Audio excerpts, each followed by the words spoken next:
Hello everyone, it's Shane Kanto, your Wasteland reviewer, and I'm here to review the new romantic comedy, Prom Pact, from Disney+. And this focuses on a young feminist who doesn't believe in the idea of falling in love, especially in a heteronormative love, but then she falls and there's undeniable chemistry when she, who really wants to get into Harvard, winds up tutoring the most popular guy in school, tried to get a connection with his father, who's a senator who went to Harvard. But in the end, of course, she falls in love. But how's this going to affect her friendship? She has one of those great 80s rom-com, coming-of-age story, best friends at school kind of connections. But things get rocky when she becomes too attached to this new guy. But of course, our best buddy here, he also has a love who's in the popular circle, and he's shooting his shot too. So this film's definitely dealing with a lot of pieces that we have seen in other films. I think director Anya Adams, who's done a lot of work on TV, like Yellow Jackets and the remake of Doogie Howser and The Pact, she brings an energy about it.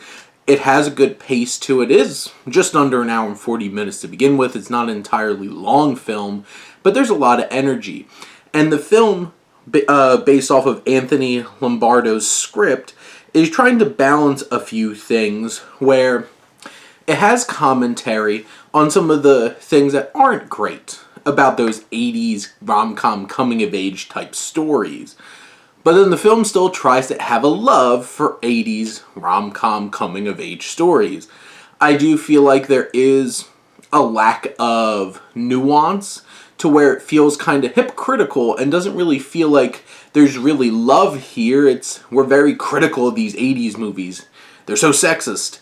But then all of a sudden, we want to do all these things out of an 80s movie.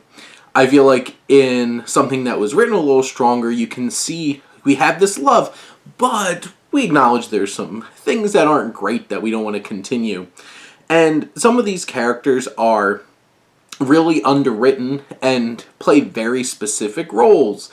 And you have Mandy Yang, who's our main character, played by Peyton Elizabeth Lee, who I think is a very talented young actress who is the new Doogie Howser in that remake. And she has a lot of charisma, and she actually has some surprising chemistry with Blake Draper, who plays the hunky, misunderstood, popular kid in school character, and she also has good chemistry with Milo Manheim, who plays Ben, her best friend.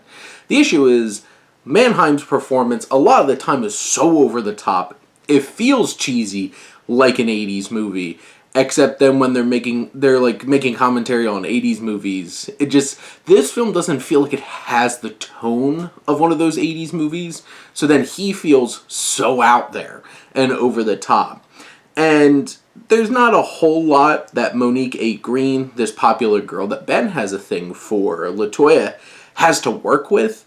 But I think she does a fine job too. A lot of the veteran actors who play parents and school counselors and the senator, I think they're all doing fine. This film has its moments. It has its charm.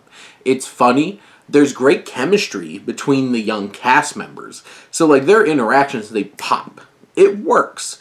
But in many ways, there's still a lot of holes and a lot of cliches that this film's trying to get over that hump, to the point where I do feel like it leans a little too heavily and feels a little too comfortable in the tropes that this film is trying to be like, well, love doesn't work that way, except in this movie. So in the end, I think it's a fun time. It's not a great movie. It's not going to be a timeless coming-of-age story like The Edge of 17 or Are You There, God's Me, Margaret, something like that. But it has its charm. But those are my thoughts on Prom Pact. Let me know what you think, and let's talk some movies. But thank you as always for tuning in and supporting your Wasteland reviewer.